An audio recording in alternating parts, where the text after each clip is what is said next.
Here we are at the end of 1989, the end of the road.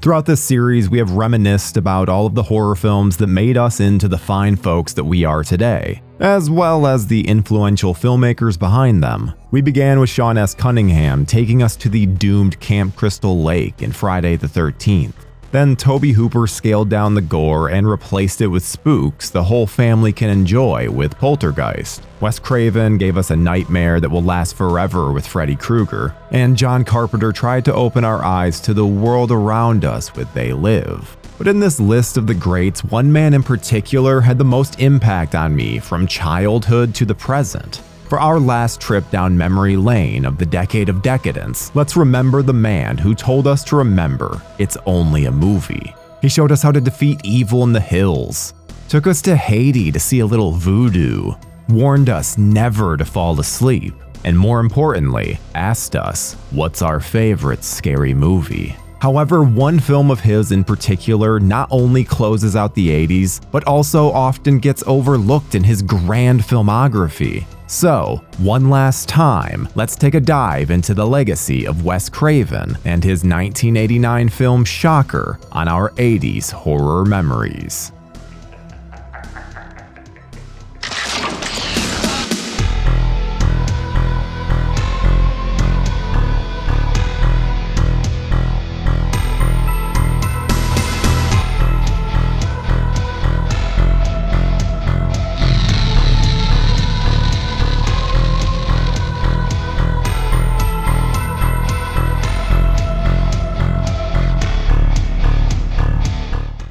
Before jumping into Shocker, I want to discuss the man behind the film. Wes Craven's A Nightmare on Elm Street was a pivotal film in my childhood. Even before seeing it, I already knew about Freddy Krueger and how he killed teenagers in their dreams. I have my dad and siblings to thank for that. Sometimes I would take my mom's workout gloves, place butter knives on top of my fingers, put on a random colored striped shirt, and run around outside. Needless to say, my mom wasn't too happy about my obsession with a fictional child killer. I remember seeing a commercial for a 900 number that you could call to speak to Freddy, which I'm pretty sure was just an automated message, and I wanted to call it.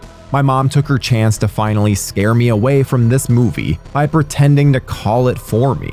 When she handed me the phone, Freddy was on the other line, saying my name and sounding evil as hell. I dropped the phone and took my scared ass under the blankets. I didn't know then my dad was actually on the second phone in the bedroom, doing his best Krueger voice to trick me. Did it terrify me? Sure. Did my mom's plan work? Nope. Freddy was a pop culture phenomenon. People of all ages knew who he was, and Wes's imagination brought him into the real world.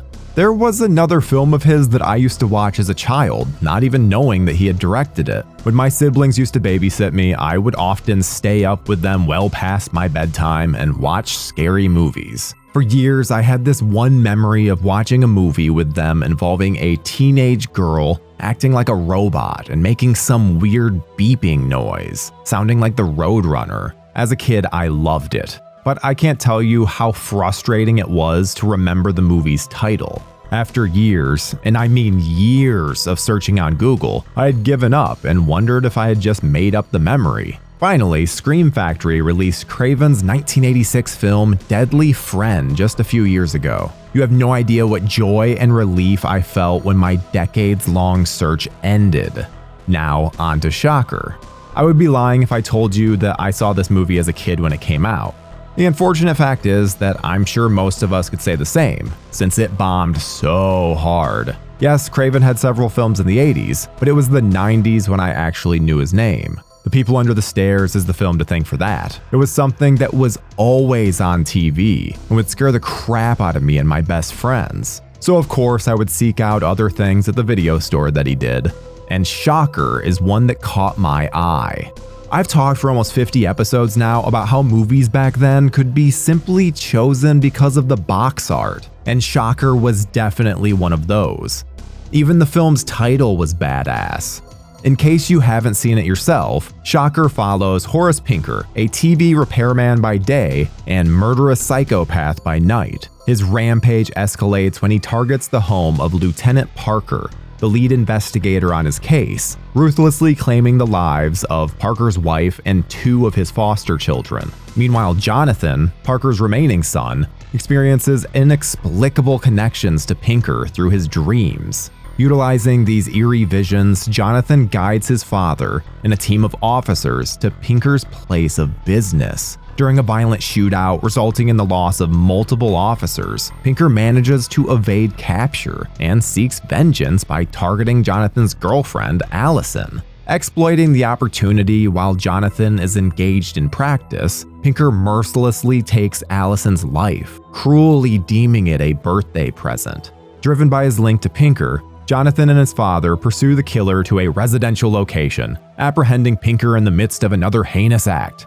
Following a confrontation and arrest, Pinker faces execution in the electric chair. Having made a pact with the devil for supernatural abilities, Pinker returns from death by becoming pure energy, possessing unsuspecting individuals to continue his reign of terror. Only through Jonathan's strategic planning does a solution emerge. And that, my friends, is when this film really goes bonkers. Shocker is a film that I think is underrated in so many ways. I think I had an opportunity to talk to Wes Craven about it many times, and some of the challenges of making that movie, because certainly the sequence at the end where Horace Pinker chases the hero through a series of different actual real TV shows and everything was a really unique thing to do at that time, and very challenging. And I know Wes had a lot of challenges with the visual effects at that time, as I think the visual effects artist, the original person who did it, whose name I don't know and wouldn't say anyway, sort of lost the plot a little bit, and promised Wes that everything would show up. And the day that he was going to show everything to Wes, he basically just left the studio, and Wes sitting in there wondering where he'd gone, and he had nothing.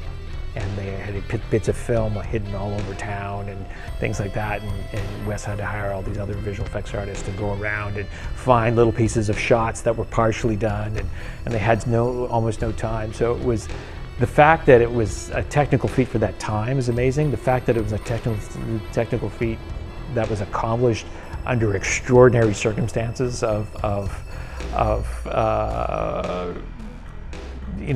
they went through is amazing.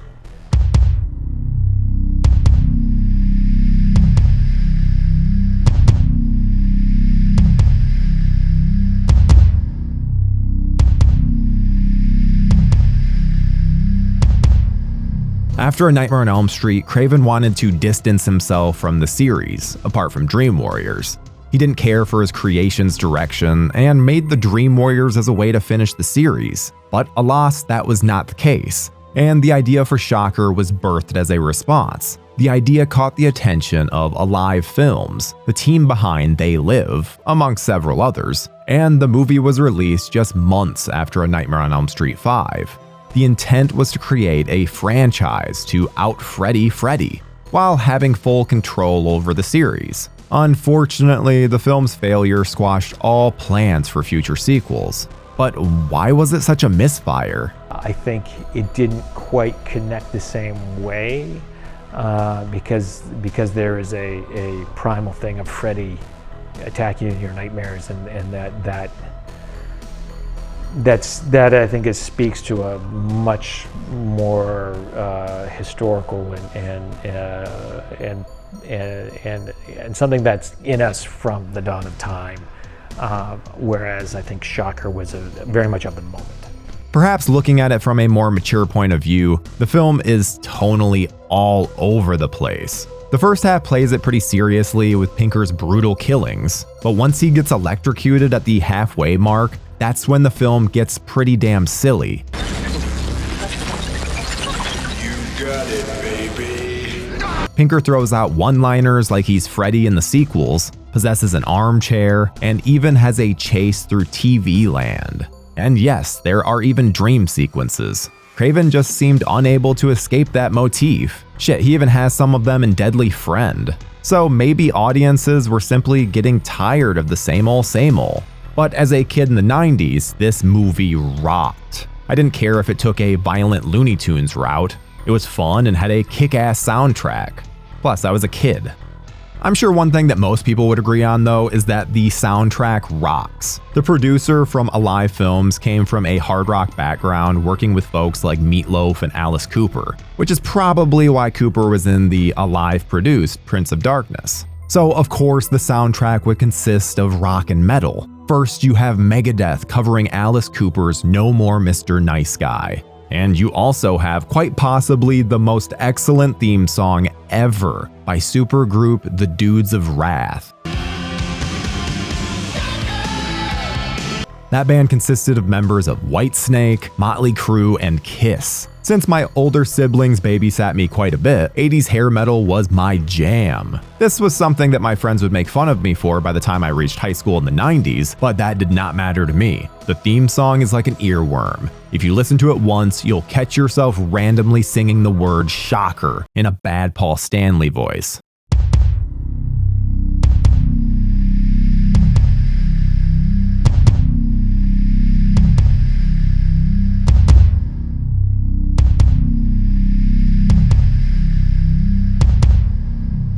As for Horace Pinker, Mitch Pileggi owns this role. In contrast to the things that didn't completely work, Pileggi's performance is what the film got right. He's menacing and not merely a one-dimensional villain, but a complex and multifaceted antagonist. He's played with chilling intensity, and yeah, he's kinda funny. Had Craven gotten his way and more sequels followed, it would be damn near difficult to think of someone else playing the character, just like Robert Englund with Freddy. Really, the whole cast is great. You have Peter Berge as Jonathan, Ted Raimi, and Michael Murphy. Oh, and John Tesh is there too. As things go with box office bombs, Shocker found some life on physical media over the years. Thank God for companies like Scream Factory to give our films the treatment they deserve and reintroduce forgotten gems to the public.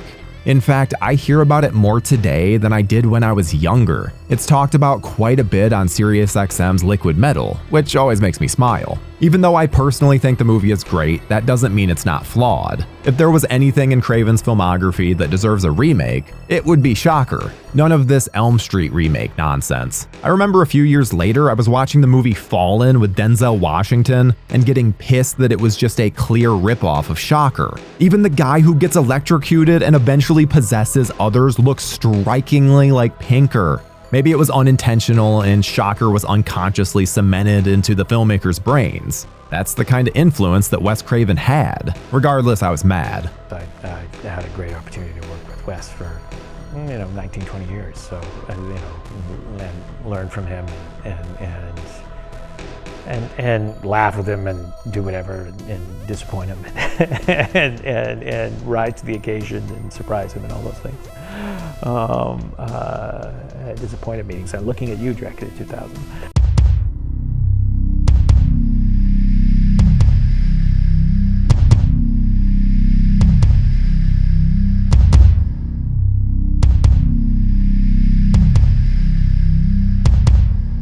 He would go on to revisit Freddy one last time in the amazing Wes Craven's New Nightmare. I remember my mom took me to see this first thing on a Saturday morning. Later that day at my soccer game, I bragged to all the other kids that I got to see it. Then in 1996, I was taken to the most important horror film in my life, Scream.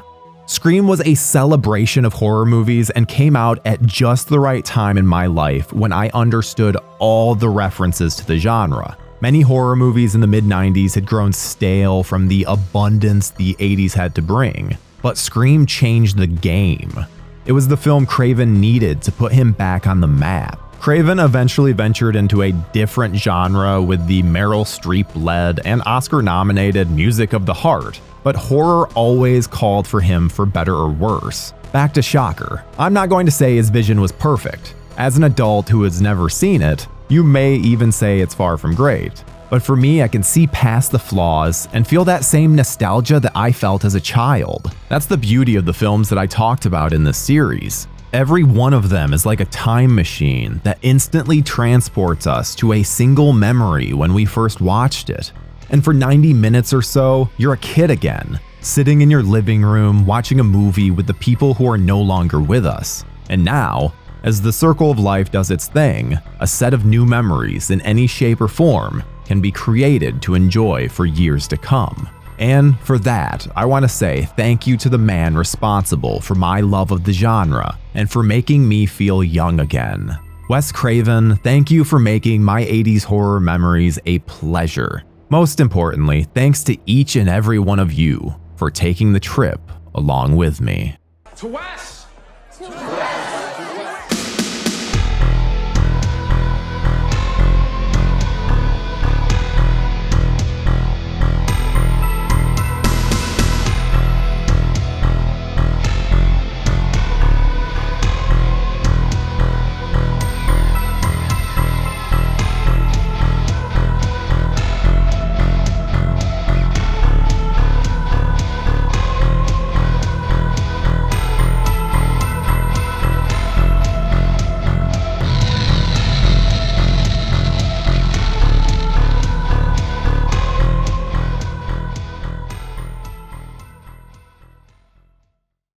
Hi friends, your humble narrator Tyler Nichols here, and I hope that you enjoyed that episode of 80s Horror Memories. If you missed our previous episode, click over here. If you want to see more from our series, click up here. And if you're not subscribed yet, what are you doing? Subscribe right here. And most importantly, stay spooky, folks.